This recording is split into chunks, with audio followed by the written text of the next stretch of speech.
Hello friends, Jhuma's lifestyle diary চ্যানেলে আপনাদের সবাইকে স্বাগত জানাচ্ছি। আজকে আমি আপনাদের সাথে শেয়ার করতে চলেছি একটা ফিশ রেজালা রেসিপি।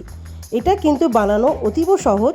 যে কোনো অনুষ্ঠান বাড়ি বলুন বা বাড়িতে যদি কোনো অনুষ্ঠান থাকলে এরকম একটা মাছের রেসিপি তৈরি করে গেস্টদের জন্য পরিবেশন করতেই পারি। তো আজকে আমাদের রেসিপির নাম হলো কাতলা রেজালা। চলুন তাহলে রেসিপিটা প্রথম থেকে শেষ অবধি আমার সাথে থেকে দেখতে থাকুন যে আমি এই রেসিপিটা কিভাবে তৈরি করছি। সাথে আছে কিছু ট্রিক অ্যান্ড টিপস, তার জন্য আপনাকে দেখতে হবে পুরো ভিডিওটা। তো চলুন শুরু করা যাক আজকের রেসিপি। আমি এখানে নিয়েছি 10 পিসের মতো কাতলা মাছ, আপনারা রুই মাছও নিতে পারেন।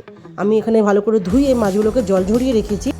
বড় সাইজের 4টে পেঁয়াজ কাটা, 4-5টা কাঁচা লঙ্কা নিয়েছি, আদা রসুন আর কাঁচা লঙ্কা বাটা নিয়েছি, গোলমরিচ গুঁড়ো, ছোটো বাটির 1 বাটি টক দই আর পোস্ত, কাজু আর 1 চামচ চারমগজ।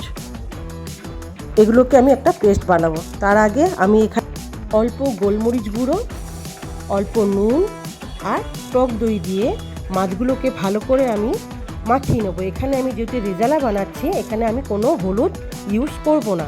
আমি ভালো করে 2 চামচ 3 চামচের মতো টক দই নিয়ে নিয়েছি। ভালো করে একদম গায়ে মাখা করে মাছগুলোকে পুরো মাখিয়ে আমি ঢেকে রাখবো 10 থেকে 15 মিনিট। এইভাবে একটু ভালো করে মাখিয়ে নেব।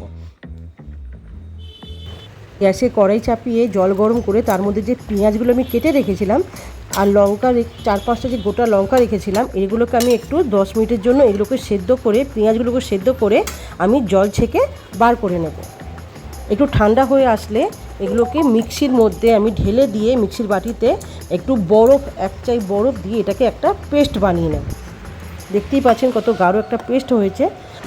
পোস্ত, কাজু, চারমগজ আর টক দই দিয়ে অল্প জল দিয়ে এটাকে একটা মিক্সার গ্রাইন্ডারে একটা পেস্ট বানিয়ে নেব। দেখতেই পাচ্ছেন এইভাবে একটা পেস্ট বানিয়ে নিয়ে এটাকেও একটা জায়গায় ট্রান্সফার করে রাখবো।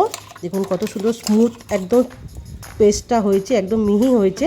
এইভাবেই আমি পেস্টটা আমার লাগবে। তো কড়াইতে সাদা তেল আমি এখানে ইউজ করেছি। সাদা তেলটা ভালো করে গরম হয়ে আসলে অল্প একটু নুনের ছিটা দিয়ে দেবো যাতে মাছগুলো ফাটবে না। তারপর একে একে করে মাছগুলোকে আমি সব 80% ভেজে নিয়ে আমি মাছগুলোকে বার করে নেব।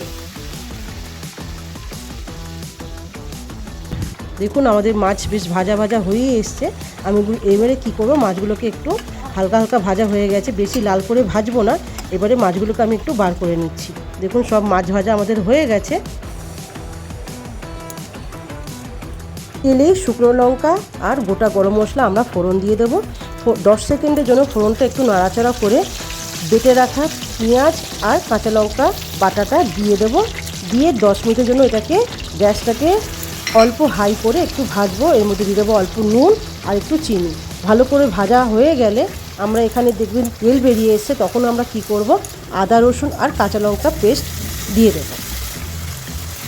আদা আর কাঁচা লঙ্কা পেস্টটা ভালো করে কাঁচা গন্ধটা ভালো করে নাড়াবো। নাড়িয়ে নিলে দেখবেন কাঁচা গন্ধটা চলে গেছে। তারপরে আমরা এখানে দিয়ে দেব কাজু, চারমগজ, পোস্ত আর টক দই। ভালো করে একটু জল দিয়ে দেবো। দিয়ে এটাকেও আবারও কষবো 5 মিনিটের জন্য। গ্যাসটাকে মিডিয়াম টু হাই করে রাখবো, কেন যেহেতু কাজু আছে নিচে লেগে যেতে পারে, আমাদেরকে চালাতে হবে। তারপরে দিয়ে দেবো একটু গোলমরিচ গুঁড়ো। আমরা এখানে লাল লঙ্কা ইউজ করব না। আর দিয়ে দেবো অল্প জিরে গুঁড়োটা দিয়ে ভালো করে গ্যাসটাকে মিডিয়াম টু হাই করে আমরা এটা কষাতে থাকবো। কষিয়ে নিলে দেখবেন চারপাশ থেকে পুরো তেল বেরিয়ে এসছে, একদম সাইড থেকে তেল ভরে গেছে। আমরা একটু ঢেকে দেবো। ঢাকার পর 10 মিনিটের পর দেখতেই পাচ্ছেন আবারও পুরো সাইড দিয়ে পুরো তেল বেরিয়ে এসছে। মশলাটাও ভালো করে ফ্রাই হয়ে গেছে আর নিচে একটু লেগেও যাচ্ছে, তার মানে আমাদের মশলাটা পুরো ভাজা হয়ে গেছে। এবার আমরা দিয়ে দেবো অল্প পরিমাণে জল। আমরা বেশি এটা পাতলা করব না, রেজালা গাঢ়ই থাকে, তাই একটু জলটা দিয়ে ভালো করে নাড়িয়ে একটু ফুটে গেলেই আমরা যে মাছ ভেজে রেখেছিলাম সেই মাছ ভাজাগুলোকে আমরা ভালো করে সাজিয়ে দেব। সাজিয়ে দেওয়ার পর একটু ভালো করে এপিট উপিট করে নিতে হবে, যাতে এপাশ ওপাশ করে নেওয়ার পর এর উপরে দিয়ে দেব। দেখুন পুরো নাড়ানো হয়ে গেছে।